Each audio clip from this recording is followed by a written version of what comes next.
Hi, and good afternoon, everybody, and welcome to this Transport Planning Society webinar on using the acts of people moving into new homes as a catalyst for sustainable travel behaviours. The premise for the webinar being that life events such as moving into a home are in behavioural psychology terms kind of key change moments when individuals are more likely to consider adopting new behaviours, but more of that in a second. I'd like to start by introducing myself. I'm John Foley, co-founder and co-owner of behaviour change and demand management consultancy In the Round, but speaking to you today as the leader of the Transport Planning Society's Influencing Travel Behaviour Policy Group. For those of you not familiar with the Transport Planning Society, we are a society that exists to facilitate, develop and promote best practice and innovation in transport planning. And our aim is to provide a focus for dialogue between all of those engaged in it, whatever their professional background. And so on to today's session. With over 1 million new homes expected to be built over the next 5 years, and over 2.5 million people expected to move into these new homes, there are, in change moment terms, over 2.5 million opportunities to stimulate new sustainable travel behaviours. And I'm joined today by a great panel of speakers ready to share their perspectives on this topic. We've got Jenny Raggett from Transport for New Homes, who will look at the link between location, design and provision of alternative transport infrastructure and travel patterns. We've then got Tim Harries from the Behaviour Insights team at the Department for Transport, who will share some of the department's insights from their moments of change work. And last but not least, we have John Hackett from Transport Planning Consultancy TPS and Board Director of Sustainable Transport Organisation ModeShift, who will focus on the role of supporting measures such as those contained in residential travel plans in this debate. We encourage you to drop questions into the comments chat function on the stream. We'll take some of those after each presentation if they're directly related, but the majority will be held until the end of the session. So please keep putting those questions in, and colleagues will make sure we get to the key questions, if not before, but at the end of the session. So without further ado, I'd just like to hand over to Jenny from Transport for New Homes to share her slides and get us going. Over to you, Jenny.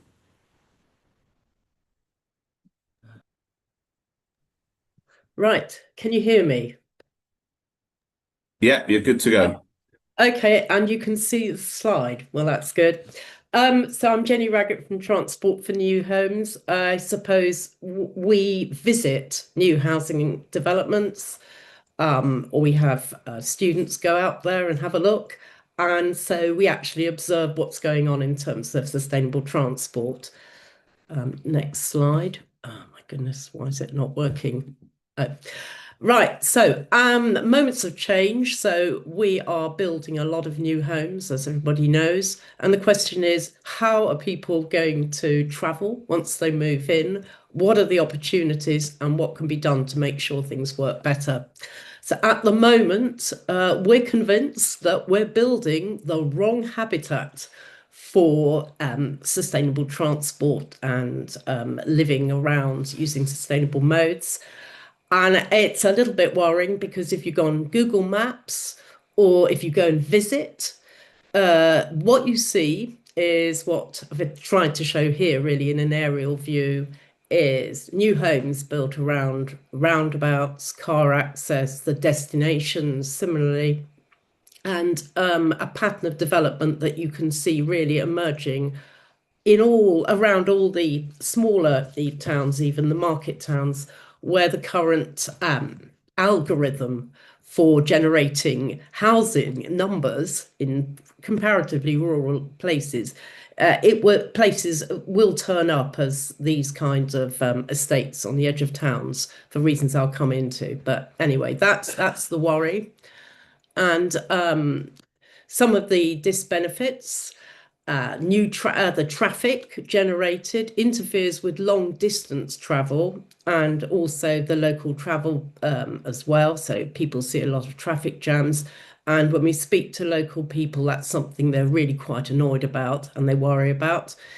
It is difficult to arrange even buses to service places that are that low density, and also destinations are sort of dotted around here and there. So a bus route works best as a series of nodes. So this kind of urban form is difficult to service, and also because of the low density and the walking distances, we've seen that there are very few local shops and cafes, and instead it's this sort of car park to car park living. As a cyclist, I can say that this kind of environment is not very conducive to being on your bike. And you do feel the odd one out, which shows how few people are actually cycling or walking for that matter. Um, if you want to have a look at car ownership, the ONS has got some really useful maps. You can go and look at all over the country to see how many cars different places own, and you can it stands out very well that these new estates that we're building around the edge of towns, and even larger places like Bristol, are very much where there is high car ownership. Lastly, I mean, sorry to be a bit pessimistic about this, but there's the donut effect. I mean, this is something we've really noticed on our visits, that as these new estates are built out of town around new road systems, these road systems do accrue a lot of other car-based destinations, and the town centres are suffering partly because of this. And when you speak to people who live in town, their complaint is, well, it's all closing down, and we have to walk a long way out to get to the new retail park or to the new offices they're building and so on. So that's another consideration. Living there, I mean, I raced through this. We've talked to people, they complain little to walk to. They're looking for a nice corner shop or a local park. There ain't one. They get bored of screen-based living and deliveries. And quite a few people we've spoken to say they do feel quite isolated, and they're fed up with driving teenagers around everywhere. And the teenagers want more independence. So we think it's the wrong habitat, and we'd like to see something completely different to enable a different kind of living where people use sustainable transport and live better lifestyles. It's happening elsewhere. That's the good news. So one of the places we visited, which impressed us, was Kidbrooke Village in southeast London. It combines, as I've tried to show in these photos, high density with greenery. There's cycle routes, there are buses, and there's an upgraded station. But one of the important things from point of view of travel behaviour is there are local amenities and shops. And the reason for this is that there is a high density of population. And the shop I show, Kidbrooke Foods, I spoke to the owner and they said precisely that. They said, we've got, a lot of people living here. There's also a lovely park in Kidbrooke, and I know people who go there specifically. So people come into the development as well as out, so it benefits the wider community. Or we've seen the Swedish solution. There's a photograph of what they're building. It's low-rise apartments built around different public green spaces. Everywhere there were people walking, in cycling and using public transport. This was in Kungsängen, which is a big new area. I think it's going to have 40,000 new houses eventually. The place shaped the sustainable travel choices. There's no other way of putting it, and it was impressive. It was what the Swedish call proximity of population that made all the local services viable and the public transport. I know that in England it's unlikely, but this is the artist's sketch of what Kungsängen will look like in the future. It gives you the idea. Parking is mostly in basements, by the way. Car clubs are widely used, and that's another aspect, I suppose, of some of these European developments. Car clubs are popular. We've also seen higher density at Eddington near Cambridge. So, and that also has a lot of people walking and cycling. There's a good cycle network. There's a lot of shops have opened pretty quickly. And so there's a local economy, and that's important. The new Brabazon, I think that's how you pronounce it, development on the fringe of Bristol is also putting forward this much more modern model. And this is from their marketing material. They say this neighbourhood isn't afraid of being different. The community is built around a network of living streets, of parks and gardens designed to bring people together. And I think it's going to be popular. It has, of course, got an important element, the new station, because one of the reasons people want to travel by car is because the distances are quite not walkable. We're talking about medium to long distance, and people want to be connected to a whole area because they do want to use the whole area, not just their estate. So hence, the developers have arranged for a new metro station to be built, and this is from their marketing literature, in fact. So in conclusion, it's great that people are doing travel plans, and we're trying our very best to get our new places to encourage people to use sustainable modes. But we suspect, just from our visits, that you will have to build very differently in the future to achieve the aims. It's going to be a matter of the right places to build in the sub-region, and with devolution, this may become possible. And it's got to involve the developers and the house builders. And finally, we've got to win the argument for mass transit systems to connect people across an area as a local economy, because this is what's going on in Europe. And I think, I may be wrong, but I think the DFT may be, even as I speak, visiting some European towns to look at tram systems in the context of new homes. So that will be interesting to hear about. Okay, thank you. Great, thanks, Jenny. You can unshare your slides when you're ready.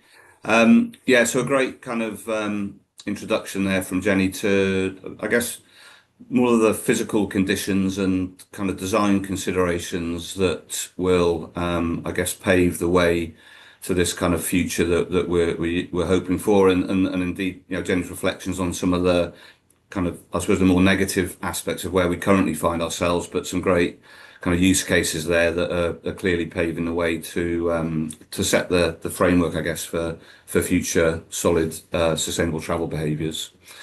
Okay, thanks, Jenny. I'm going to hand over now to Tim, as I said, who's from the Department for Transport, who is going to share some insights from the department's work around the kind of the importance of these opportunities to kind of engage in life events such as moving home to kind of influence some travel behaviours. Over to you, Tim.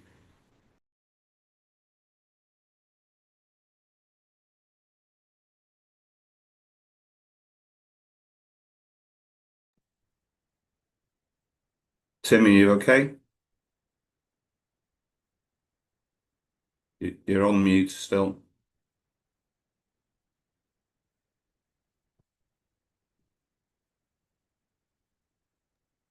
Thank you. Hi, Tim, over to you. Yeah.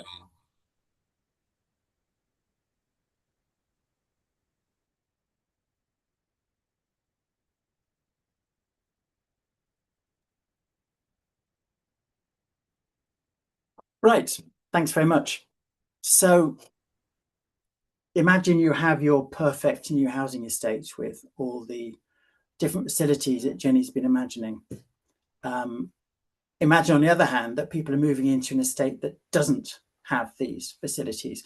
Either way, people need to be motivated to change their behaviors.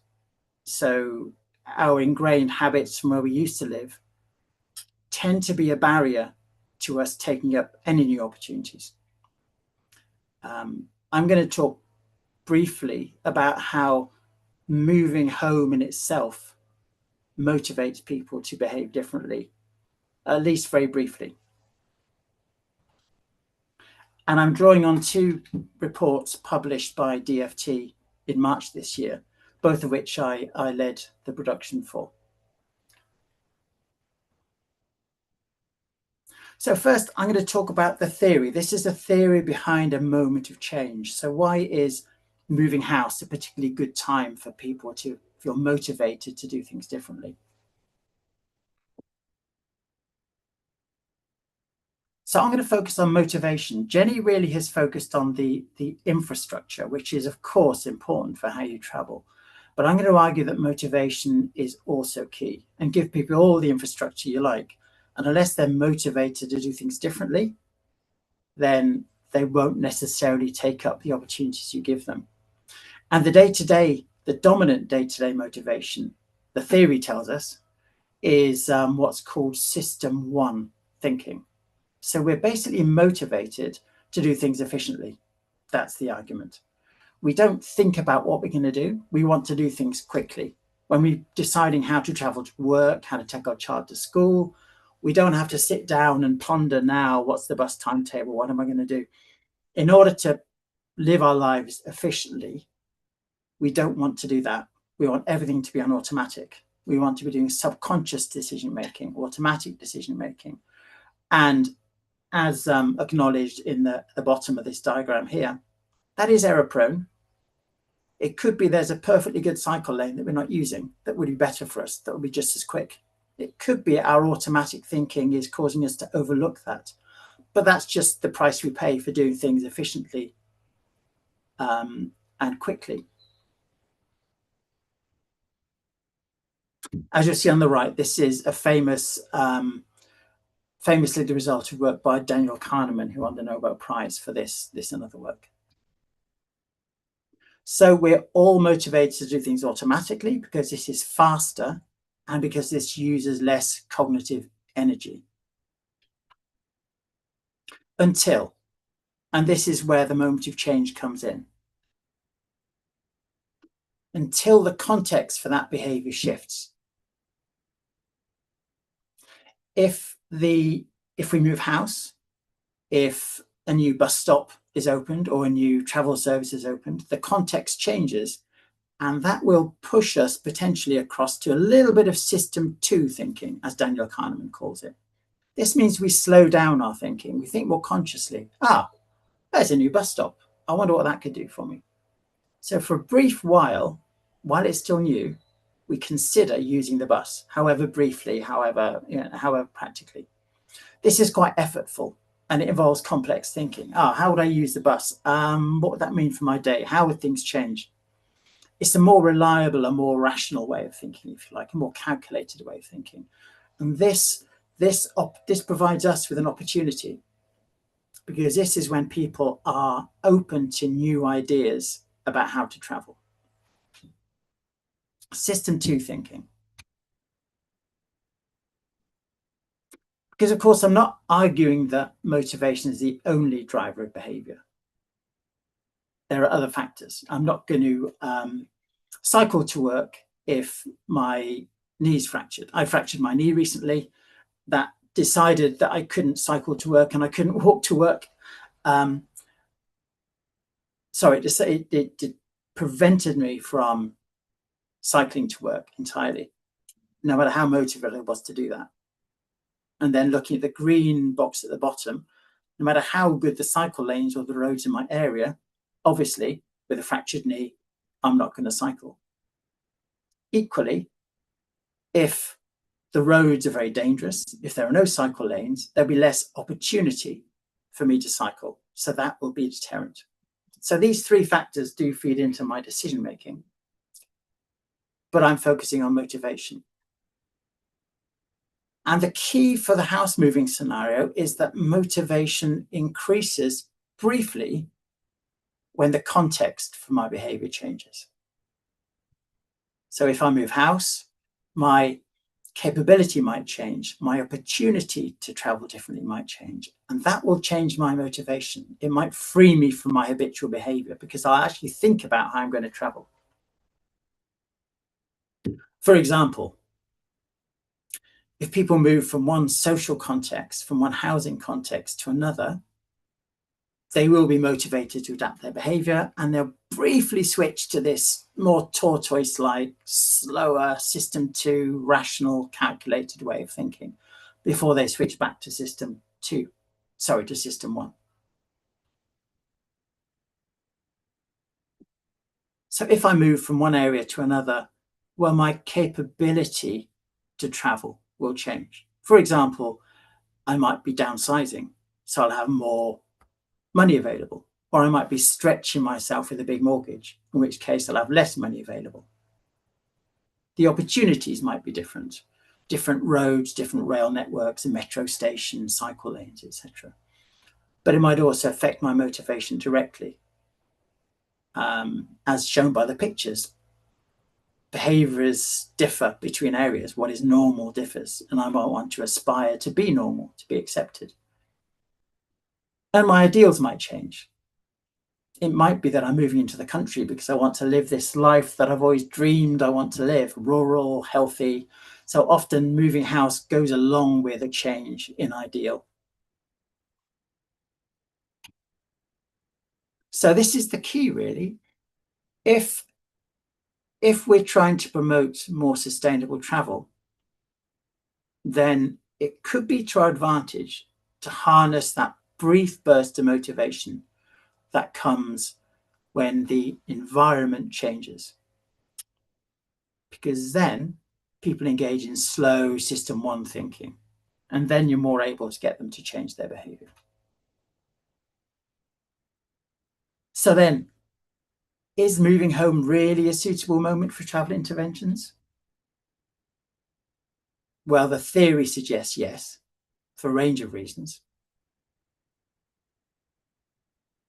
I'll skip these and just ask this last question first. Do we know that it works? Is there actually empirical evidence to suggest that a house move is a good time for you as a local authority, for DFT, for anyone else to intervene in some way to try and change people's behaviors? Is it advantageous to do that when someone is moving home? And here I'm moving on to the rapid evidence assessment that was commissioned by DFT on this very question. That assessment found that there were 19 published research studies on this, from North America, from Australasia, from Europe, only 3 in the UK. That is after you've applied a bit of a quality filter to make sure that the research was rigorous and well conducted. Only 3 of these actually checked to see if an intervention was more effective at any moment of change than it was at any other time. And only 1 of the 3 looked at moving house as a particular moment of change. So only 1 study asked, are you better off planning your intervention, your information intervention or whatever? Are you better off timing it to coincide with house move? So I'm going to finish by presenting you with the findings of this single study. Remember, this is only 1 study, so it's not at all, can't really be relied on as evidence at all, but it gives you an indication of maybe what is possible, what can be achieved if you coincide your intervention with a moment of change and with house move as a moment of change. So this is UCLA, University of California, Los Angeles. And the researchers here provided a transport guide for new graduate students at UCLA. Some were moving home, some weren't. So you had a control sample. And the research method was a randomized controlled trial. So they provided this map to some people who were moving home, some who weren't. And some who were moving home didn't get the map, and some did. In this way, you can compare the impact on all the different groups. The conclusion is what really interests us. So the map was more effective at reducing car use amongst those that moved home compared to those that didn't. In other words, they found there was a difference. The intervention was more effective for people who were moving house than it was for people who weren't moving house. And just to point you to the second bullet point, there's no detectable impact on active travel or public transport, but there was a reduction in the numbers of journeys taken to the UCLA campus by car. So these are my conclusions. motivation is one key driver of behavior. It's not enough to just look at providing the infrastructure or making sure that people have the skills to use a bicycle. This is because people are fundamentally motivated to not linger on the question of how they travel. Our key motivation is to do it effortlessly without having to think about it. But when someone's opportunity or capability does change, when you do open a new metro service, when someone does move home, when they do fracture their knee, this provides a brief burst of motivation to change. And I'll put the emphasis on brief. An intervention has to coincide with that brief burst of motivation in order to really harness it and harness the moment of change. Home move does provide those bursts of motivation of various sorts. So it should, in theory, make sense to coincide behavioral interventions with the home move itself. We don't have the research evidence really to demonstrate that, but all the theory and all our understanding of people's behaviors suggests that that should be worthwhile. And that's where I finish. So thanks very much.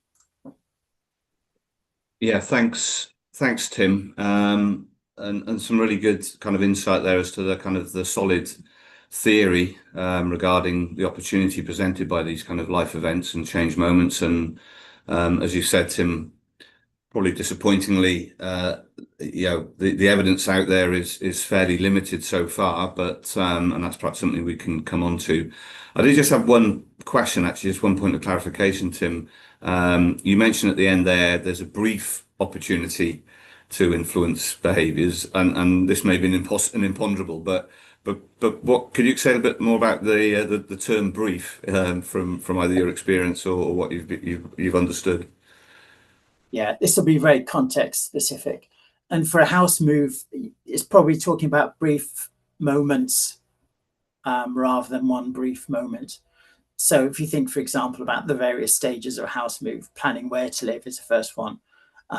Imagining yourself there, planning how to use the house, how to use the garage, how to use the different parts. So there are brief bursts of motivation in the case of the house move, which makes it easier in a way. But nonetheless, you need to time your intervention to coincide with those. Because if people are in the wrong phase of planning the house move, then it's gonna land on fallow ground. Okay, thanks, Tim. And that might provide a good segue, I think, into our next speaker. I'd just like to introduce again John Hacker from Transport Consultancy TPS and Director of Mode Shift. And I know John's going to talk a little bit about the kind of link through into the development planning process and some of those stages that you've alluded to there, Tim. So thanks for that, Tim, and over to you, John. Thank you very much. Just go ahead and share my screen.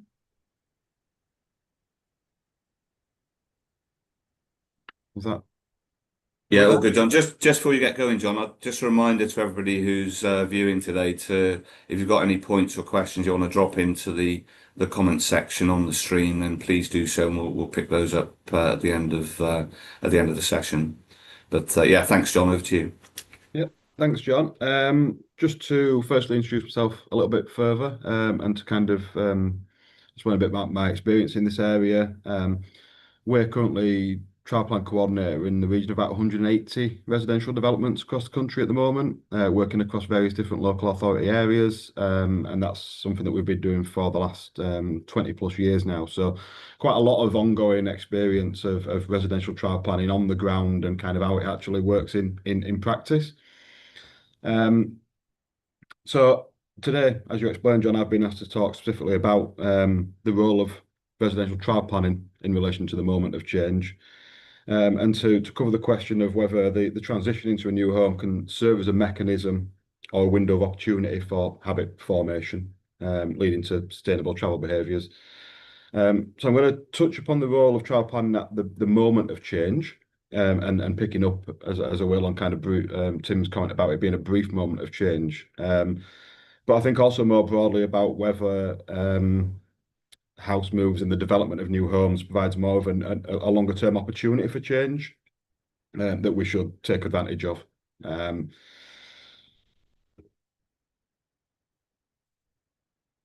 So just very quickly, and I will skip over this, what is a trial plan? But I think there's a couple of key points that I've kind of highlighted on there. So a trial plan is essentially a long-term strategy tailored to a site, aimed at reducing car trips and supporting sustainable travel behaviour.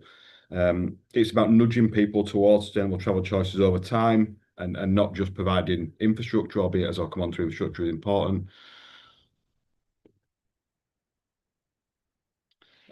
First of all, to kind of set the context and the role of a residential trial plan, it's about reducing car use below what might have otherwise been expected. And I think that's an important point. When we're setting targets for trial plans, we start off with a baseline, and what that baseline is will be dictated by other factors which we're kind of working with, largely the location of a development and its connectivity. Trial planning forms part of a wider package of mitigation, and it's part of the mitigation solution related to new development, and that's something that I'll come on to talk about in terms of the context of moving toward vision-led transport planning. And more broadly, than just simply being a mitigation tool, it's about embedding sustainable travel. It's about supporting sustainable travel choices and helping to manage demand. However, what trial plans aren't, and I think it's an important point, is that they will never, or it's unlikely that they will make inherently unsustainable locations sustainable. We're not going to achieve that through trial planning. It's very unlikely that we're going to achieve that through trial planning. The location and connectivity of a development do determine the upper limits of mode shift and sustainable travel, and I think that's touching upon Jenny's point about how important the location and the connectivity of a site is, and they're factors that when we're delivering trial planning we have to work with. Sometimes we're working with a kind of better background setting, sometimes a more difficult one, but the role of the trial plan is to try and take what we've got, I suppose, a lot of the time, and to work with that to try and nudge people towards more sustainable travel behaviours.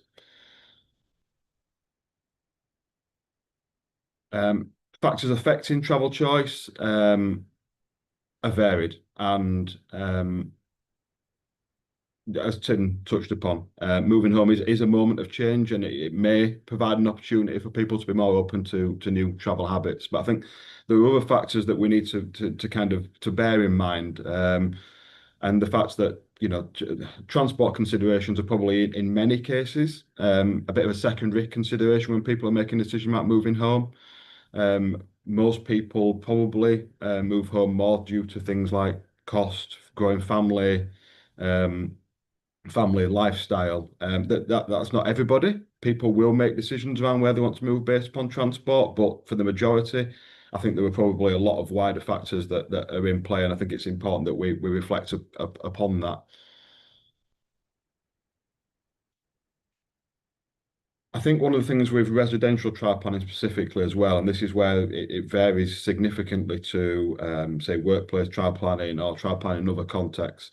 And I think it's important in terms of that moment for change, that change isn't always for the better, I think is an important first point, especially when we're talking about access to sustainable travel options.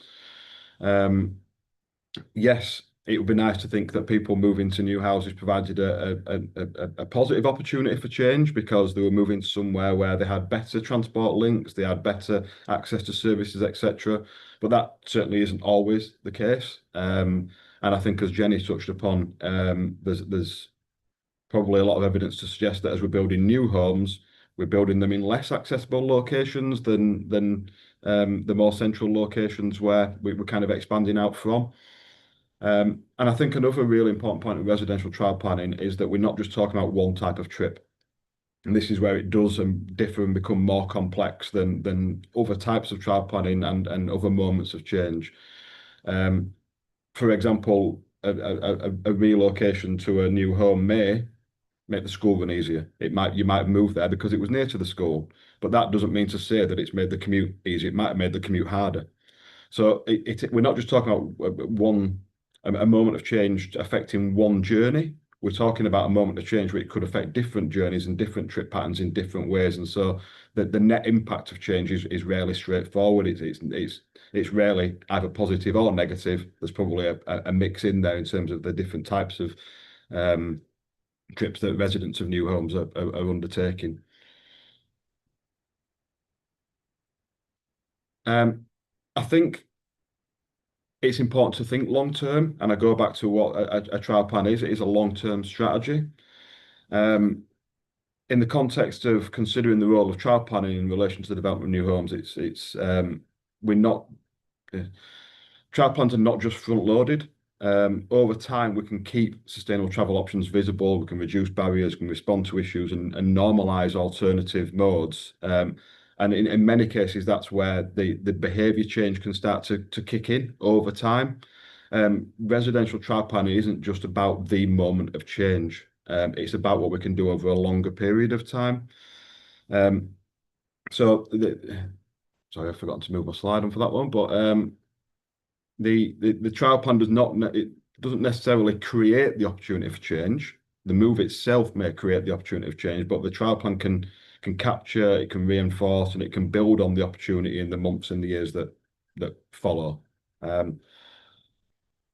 thought I'd touch upon that with our work and what we see. Picking up on Tim's point, the collection of robust travel survey data to kind of look at the impacts of the moment of change is difficult, and it's probably one of the reasons that there probably isn't a great deal of evidence out there at the moment. I think that's a really interesting topic of conversation and one that we could probably expand upon quite a lot. But because of that, it is hard to conclude whether moving itself has changed habits. And more specifically, there's very little evidence in terms of what the impact of the travel plan had at the moment of change. Was it the travel plan that affected changing in habits? Was it the location? The reality is that we're working with very little evidence to answer those questions. And it's certainly something that would be good for us to understand more about. But what we've found is that there is clear evidence of later engagement on travel planning and travel choices. So whilst surveying can be difficult in terms of drilling into the detail of when changes have happened, why they've happened, and things like that, one of the things that we can kind of measure and assess is where we're delivering trial plans over a period of time at sites. When do we see residents engage with us? When do we see people actually getting in touch with us to consider their travel choices or to engage with the work that we're delivering? And one of the ways we can do that is at quite a lot of the sites now, it's become quite common that we offer incentives for people to nudge people towards the use of sustainable travel, bus passes, bike vouchers, etc. This is something that we promote from the outset. The information goes into show homes when people are first visiting a site. It goes out alongside welcome packs, so people are made aware of this option from the outset. But what we actually see is that very few people contact us to claim that incentive at the point at which they move into the new home. The spikes come, and it's shown on the graphs here from a couple of examples. The spikes come in relation to ongoing communication. So one of the things that we commonly do is we send out annual newsletters or twice annual newsletters at the sites that we work. And it's on the back of those more ongoing pieces of communication that we actually see people choosing to engage with us.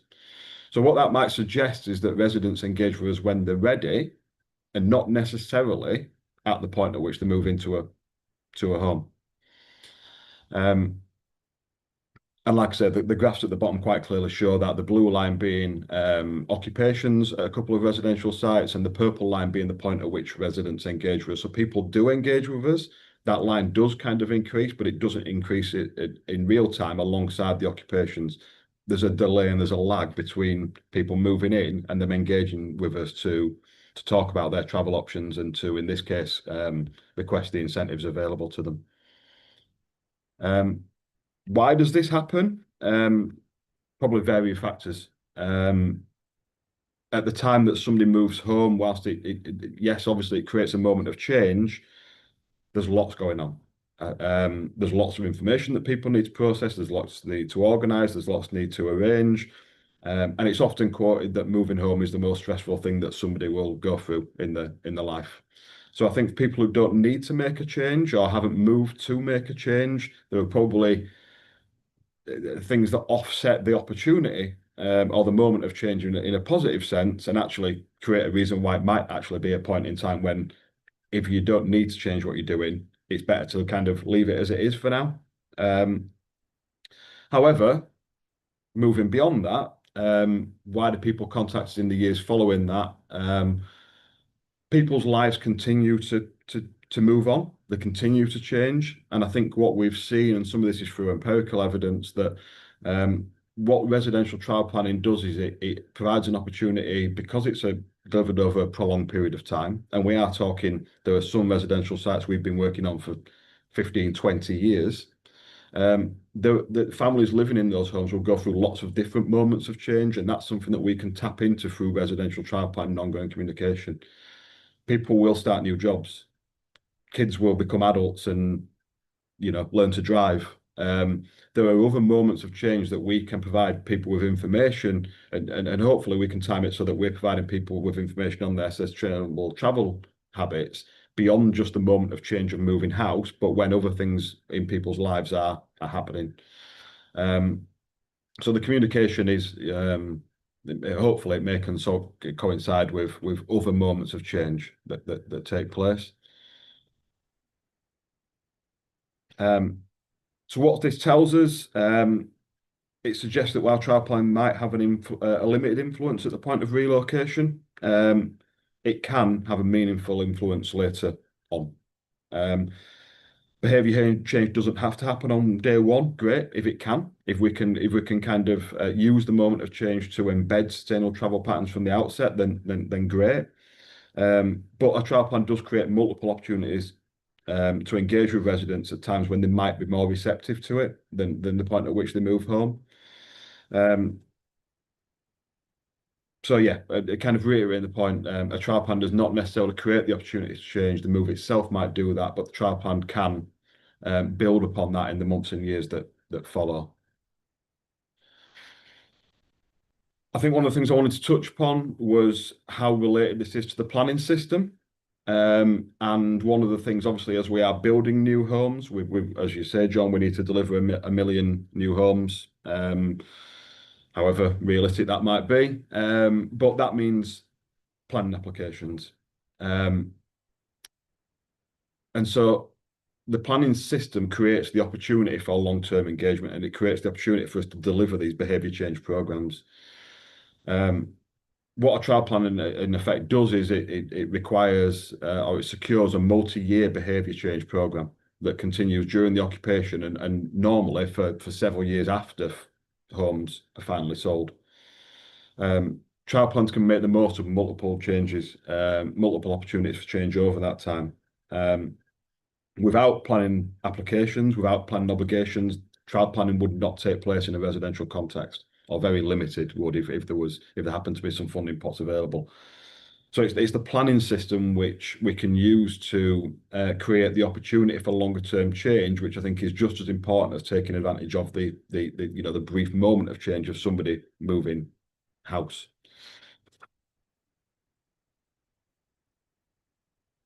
So to summarise, trial plans are a long-term behaviour change strategy.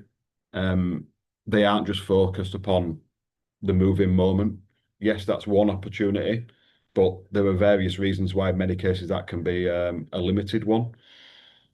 The work that we see, the real impact and the engagement actually happens as lives evolve and through the sustained engagement. That is when we actually see people in practice getting in touch with us through the work that we deliver.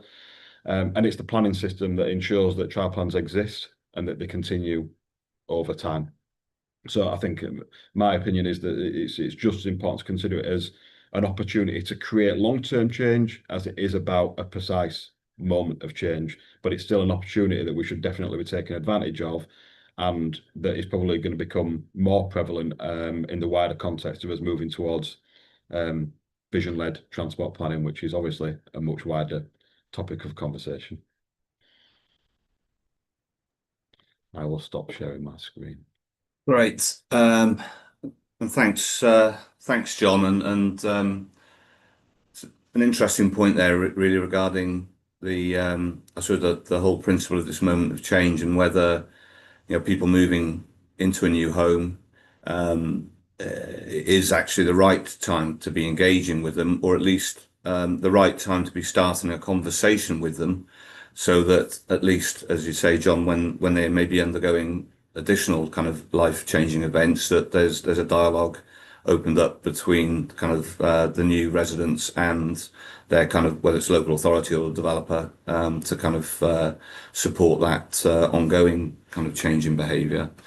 We'll come back to say thanks everybody shortly, but we've had a couple of points and observations kind of shared with us on the stream, on the chat there. And John, probably come to you first, if I may. Actually, there's a lot of conjecture, I think, around the effectiveness of the travel planning kind of process, more from a development planning perspective.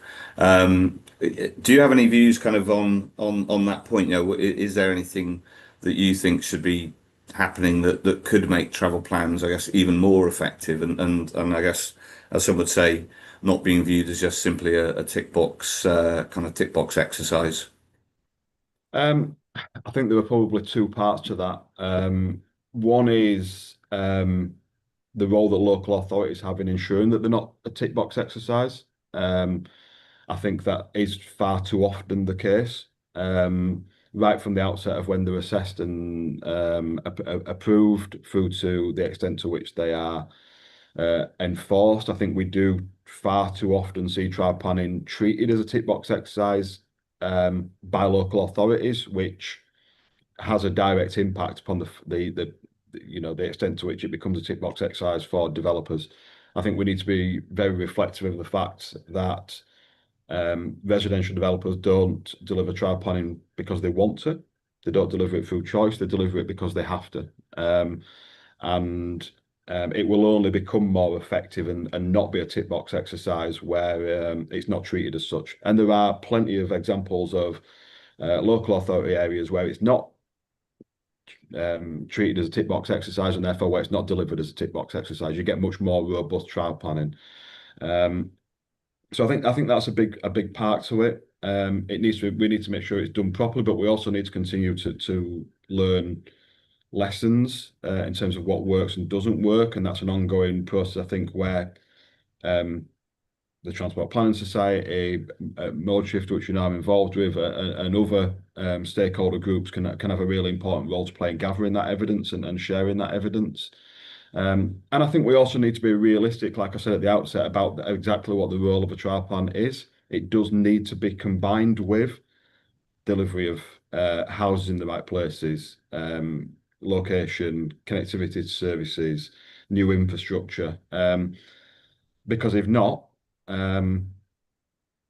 you're always fighting a bit of an uphill battle. But I think one of the things I would add as well from our experience in terms of the extent to which trial plans work, and I think this is where there's a real difficulty with residential trial planning, because we are trying to affect so many different journey types.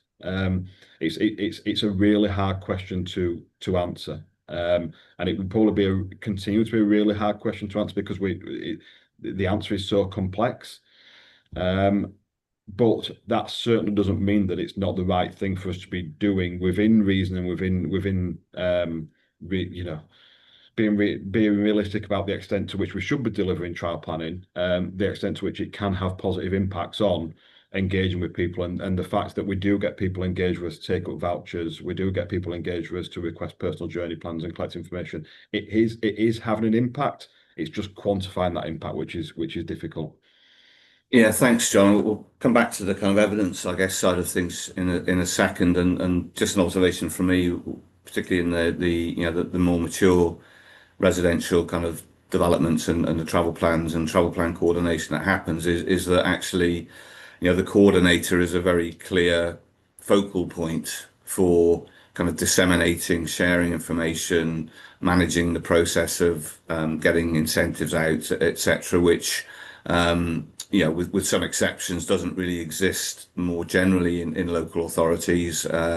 It's very much left to individual public transport operators or, the micromobility fraternity individually to promote their own services. But the coordination function that comes from residential travel planning, I think, is something that shouldn't be kind of overlooked.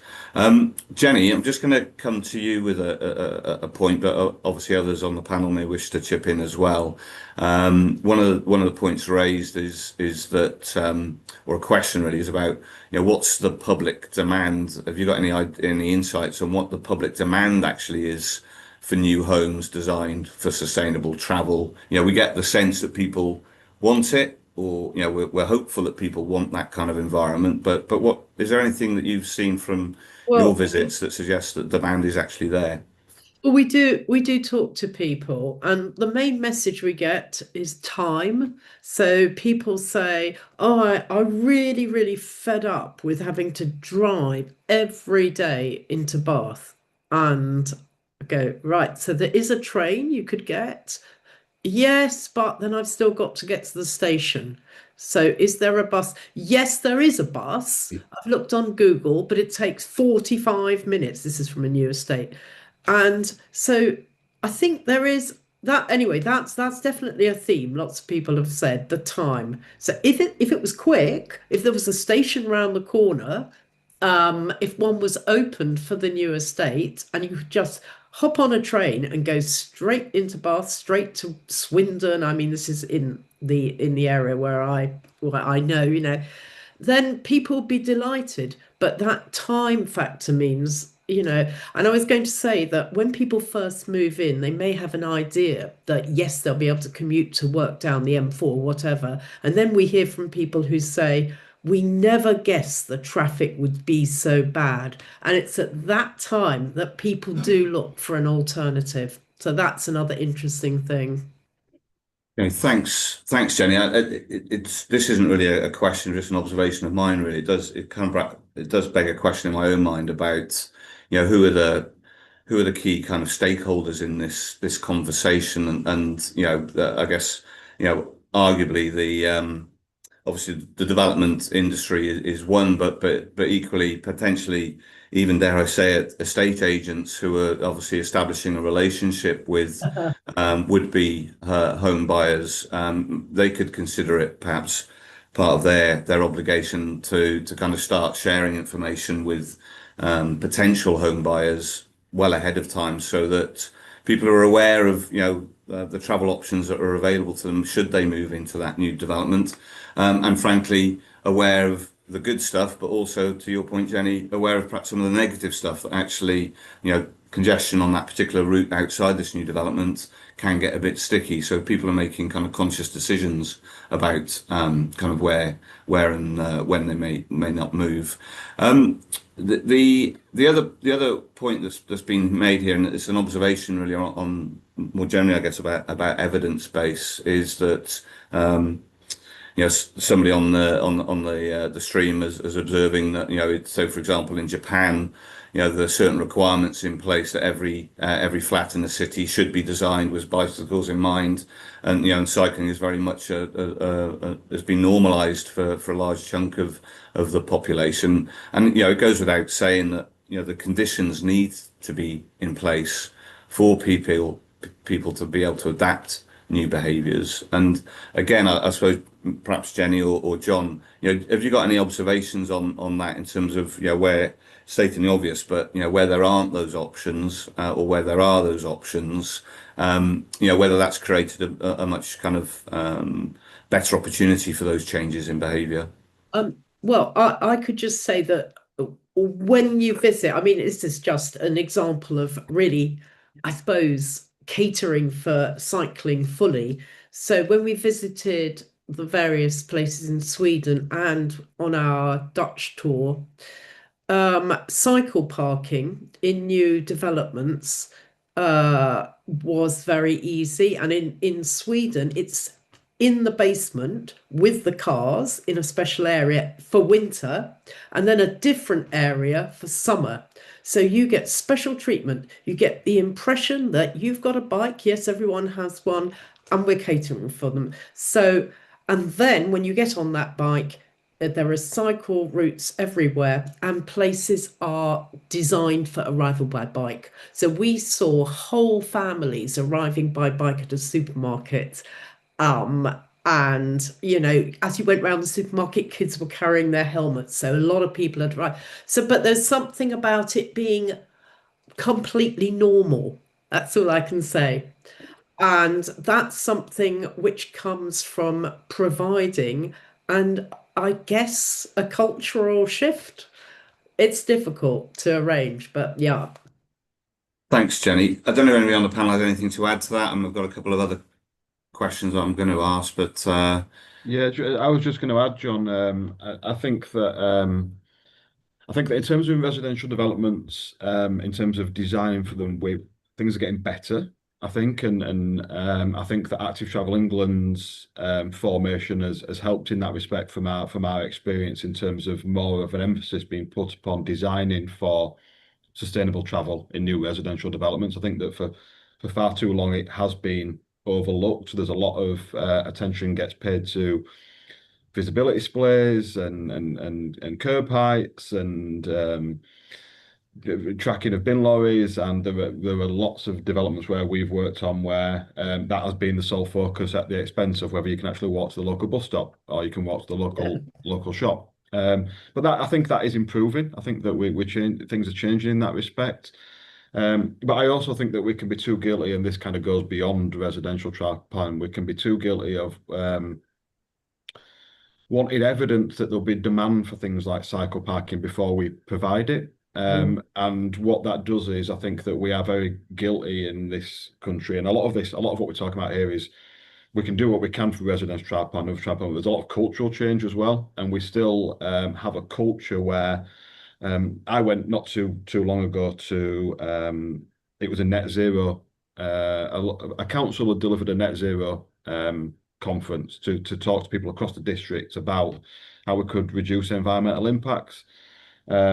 And the information that was sent out told you where the car park was, and it told you how to get there by car, but it didn't tell you how to get there by bike, and it didn't tell you where the cycle parking was, and it didn't tell you where the local bus stops were. And that from the very outset, even at a conference which was to discuss reducing carbon impacts, just kind of set the culture. And I think that happens a lot in the built environment as well, where the more we can build for and make it normalized that sustainable transport is at the forefront of how we're designing places, it will become over time more culturally acceptable that is the norm, as opposed to those things being either not provided or hidden away at the back, which is still the way that we build a lot of places.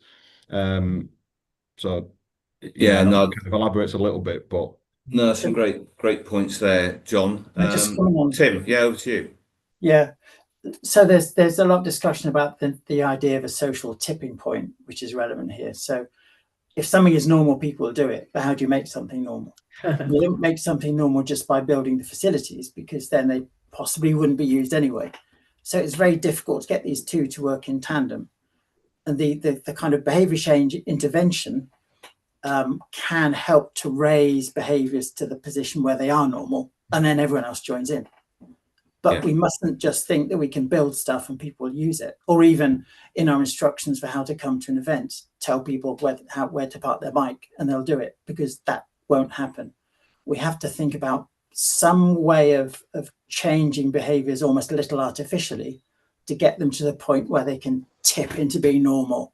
And we no longer need to do that, because everyone will say, oh yeah, I can cycle, rather than automatically assuming that they're going to drive, which is where we are at the moment. Yeah, good points, Tim. I suppose the notion in different contexts is of build it and they shall come isn't necessarily always isn't the case, and for sure isn't the case. And I think, as we've been touching on, the need for much more rounded supportive measures to enable or motivate the individuals to want to make that switch is kind of needs to become more systematic, I guess. And I think there's some chat on the stream regarding the effectiveness of the planning system, and whether it's just almost enabling unsustainable development to be allowed on the edge of towns, because you can actually theoretically encourage people to use public transport, active travel, and whether we need there's the need for a much more systemic kind of overhaul of the planning system, which we could probably debate for hours on end. I'm not proposing we do. One thing I did want to come back to actually was this question of evidence, and I take your point, John, that there's perhaps too much expectation of evidence to inform decisions, and that to a degree, we've got to take a leap of faith that doing these things will have an impact. But I perhaps coming to you, Tim, on this point. I mean, from the work that was done by the department, and as you've said, the frankly fairly disappointing range of case studies available. Through that process, or indeed more generally, either have you got any observations on what more could be done to either share data between local authorities, share information with the department, or indeed, for the department perhaps to look at itself and see, well, what can we do here to support the sector that clearly does, rightly or wrongly, rely on evidence to kind of convince the naysayers. Yeah, it's a very good point, and it was very disappointing. I mean, one thing I would say is aimed at the people doing all the other studies that hadn't really taken a rigorous approach. So I would say to all of us, whenever you're introducing a new scheme kind of experimentally, see if you can find some way of turning it into an actual experiment, so that you can actually compare what would have happened with what did happen, or what the difference between, as I said, the difference between the groups who did move house and those who didn't. So without that counterfactual, we can't really know what works and what doesn't. We might actually be wasting all our money and all our time doing this stuff. The other point is for DFT itself, and we're now very aware of the need to build evaluation into all this brilliant, creative, innovative stuff that's going on around the country, and have set up a fund that's actually going to support that and bring expertise in to do that as well. So it's on us, and it's on everyone else to start to actually do stuff in a way that gives us more reliable grounding for what we do next. Yeah, thanks, Tim, and probably a shout out to organisations various, but including ModeShift, as John said, that both he and I are associated with, that is now starting to capture robust evidence and around the kind of behaviours associated with residential developments, business, parks, etc. That there is evidence out there that for sure supports this case. I'm going to just as a point being made on the by a colleague, that a contemporary issue that some of us will be aware of this week, with the demise of Zipcar, the car club company who are ceasing their operations in the UK. This is more of a practical thing, but I don't know if anybody's got any observations on that, and what the implications could be of those that frankly may occasionally need to use the car as a kind of secondary mode. But any thoughts or observations on the role, I guess, of the occasional car use, and how that might be facilitated if the trend, if you like, continues of organisations such as Zipcar struggling. Hi. Funnily enough, somebody just sent me a report. Unfortunately, I can't remember who's done it, but anyway, it was a European report on the use of cars, car Zipcar type things. I mean, obviously different companies providing cars. And we're very low down. We're very low down in Europe. So when you go, and indeed, when I visited, for example, a new development in Munich, and I was asking about just using cars and on an occasional basis, the guy just said, well, look there, I can just borrow a car just as I can a bike, and people do it all the time. I mean, I don't know it came out just recently, but it's interesting that compared to Europe, apparently we don't use cars in the same way. Yeah, thanks, Jenny. And anybody else on the panel? Any other observations about the occasional car user and how their needs might be met?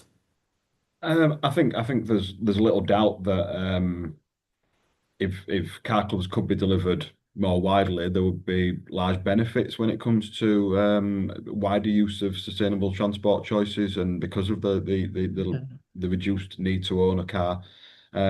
I think that one of the things, and others will be better placed than me to advise on this, but from what I've read upon the Zip car, that it ultimately comes down to the commercial factors, and there's been a lot of kind of talk around the extent to which in London specifically, Zipcar being put under pressure because of costs that are kind of placed on them, and the lack of help from government to reduce some of those costs and to support the car clubs.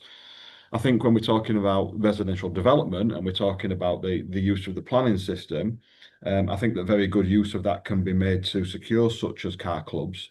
But I think what we need to be really careful of is that the long-term commercial viability of those cars is thought through, and I think that it can be too often the case that they can be requested as a kind of norm and as a default without thought to the long-term commercial viability of them. If they can be commercially viable, great.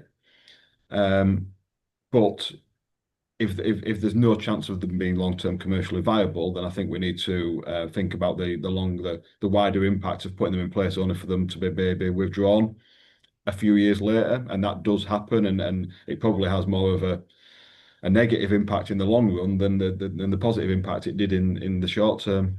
So I think there's some careful considerations in there, but ultimately, when it comes to things like car clubs, they've got to be commercially viable, and I think that Zipcar is probably a good example of that.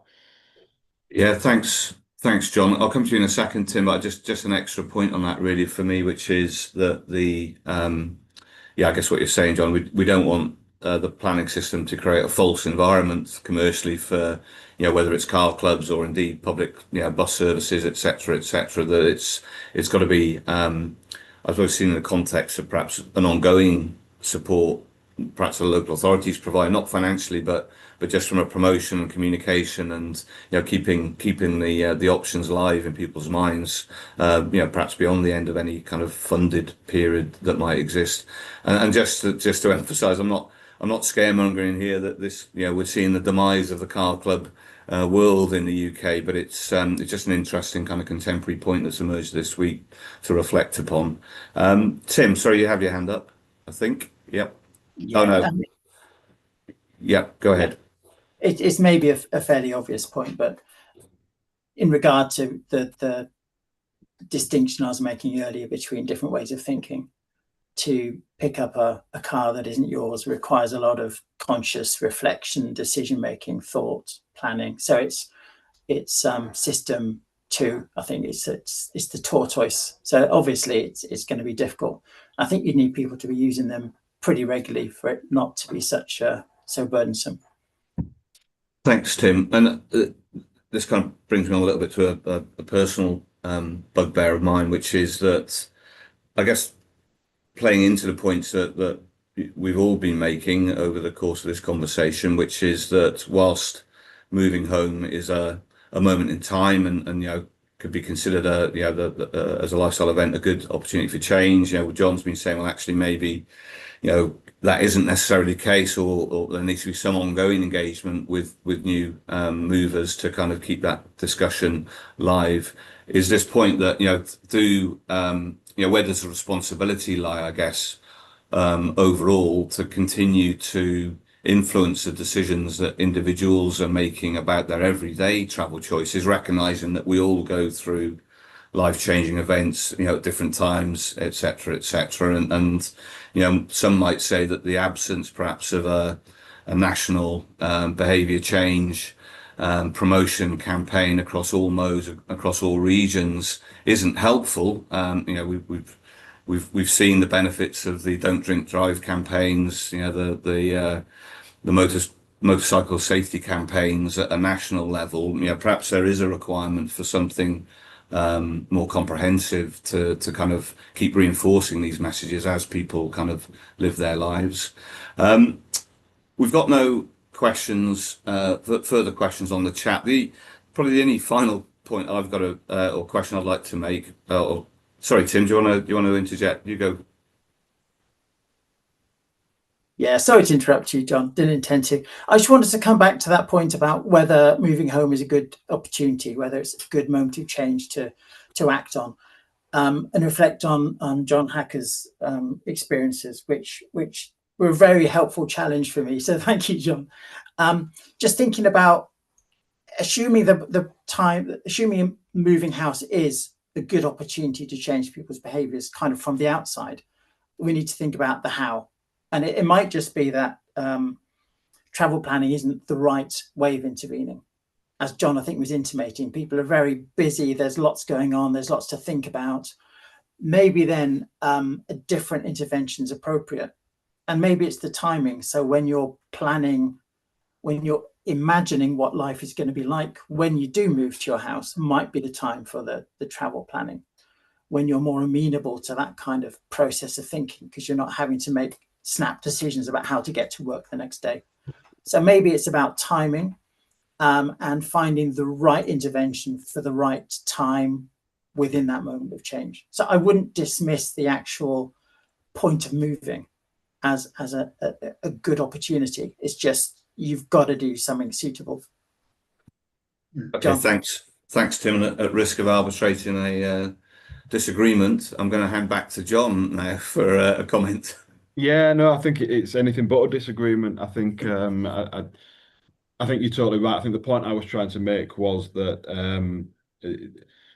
in terms of the role of travel planning and how it can help to make homes more sustainable, there is a point beyond the moment of change. I don't want to downplay the fact that the moment of change does still exist, and I think that conversations like this and other conversations that can take place are probably really useful for us to learn from each other in terms of doing exactly what you said, Tim, which is to understand the best way to take advantage of those opportunities. I don't think there's enough of those conversations do take place and enough shared learning to kind of help us all do that. So yeah, I mean, I certainly speak in terms of the work that we do. We would always look to try and maximise the benefits of the moment of change at the time at which we can deliver travel planning or other interventions around the move, whether that's in advance of, after, what the right timing is.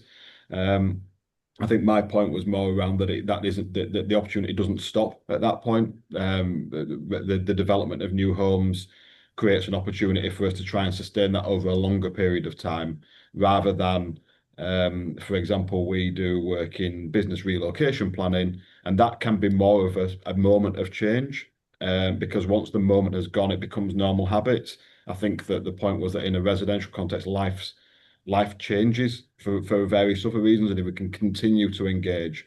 And I think this picks up on your point, John, as well, around yeah, it would be great if we had national campaigns around it, and I think that would be, you know, a really positive thing for us to do. But I think that in the absence of that, or to complement that, I think it's where I do see that the planning opportunity, the planning system provides a real opportunity for us to deliver targeted engagement interventions with residents of new housing developments that isn't happening otherwise and wouldn't be happening otherwise, and to try and take maximum advantage of that where we can. And so, yeah, I think that for me, one of the things I'd like to kind of see the Transport Planning Society doing, the work that we're doing through Mode Shift and other kind of interactions that we can have with different stakeholders is, from a travel planning point of view, it's to kind of reflect upon the fact that, yes, we can do what we're doing better, and we need to continuously do that from a delivery point of view. But there are massive missed opportunities through improper or improper use of the planning system to make delivery of travel planning work more broadly and to a more robust level, so that we can see the full advantages taken of it, because there are massive missed opportunities at the moment. And just to kind of give you one very quick example, we and I'm not going to name them, we work in one local authority area where the planning conditions related to delivery of residential travel plans is that the travel plan is prepared and submitted 12 months after first occupation, which in the context of the change moment makes no logical sense, but that is the way that it's required. I think I know how they've got to that point, but it's a good example of where the planning system could be doing more to take advantage of opportunities of change, because that is the way that it's secured through planning. That is the way that it's delivered by developers. Yeah. And we can do more and we can do better to make those small changes that maybe aren't going to change things fundamentally in terms of where homes are built and things like that. It's a wider discussion, but it doesn't mean to say that there are small changes that we can incrementally make to try and make travel planning more effective than it is being at the moment, in trying to influence people's travel behaviours. No, that's good. Yeah, good points and well made, John. I mean, I suppose because it's the time of year, in essence, we've got to do what we can to ensure that the way in which we interact through the development planning process ensures that sustainable travel behaviours are not just for Christmas, right? Jenny, you had your hand up, sorry, during that discussion. Yeah. Thank you. What I was going to say was maybe we're missing a moment in the planning system where we could select the sites in local plans which were coming up, which were more best, to deliver effective travel plans. I mean, I don't know, you probably know, when there's a local plan in preparation, there's a call for sites, then the sites are mapped, and then there's sifting criteria applied. But my impression is that there's very little realistic sifting done on whether sustainable travel will be really possible from this site, and B, what a travel plan would look like. Because if it was done earlier, we'd be able to say in advance some of the infrastructure that might be needed, some of the connections, how the urban form could reflect sustainable travel and so on. But that doesn't happen then. So from what I gather, a site is then selected, and I've seen travel plans to sites that are in the wrong location, and I mean, they're not going to work. But all that could be avoided if maybe this kind of perspective was applied much earlier in the local plan system. That's my Yeah, thanks, Jenny, and you're definitely in verge of dragging us into a very long and worthwhile conversation it's inevitable I'm going to about the say planning this because system. that's what we keep seeing, and it's frustrating. Yeah. Understood. Right, we've got no further questions, so I'm gonna kind of wrap up things for now. So I just want to, say thank you to everyone for joining us online. Yeah, it's great to have had so many people involved over the last kind of hour and a half in this conversation, and some great questions through the chat, and that will really support Transport Planning Society in our efforts in what we see as a very important policy matter going forward. We'll continue to work with national and local government partners such as ModeShift and the other professional institutes and the development industry to kind of further the debate. And I would just like to get a plug. Anybody that's been on the call that isn't a member of the Transport Planning Society but has found this useful and wishes to join with us, then please go to the website and do the necessary thing, and indeed look out for other TPS events, Transport Planning Society events, in the coming weeks. And finally, I just want to say thank you to Jenny, Tim, and John for joining us today, and to wish everybody a really great rest of your day. Thanks very much.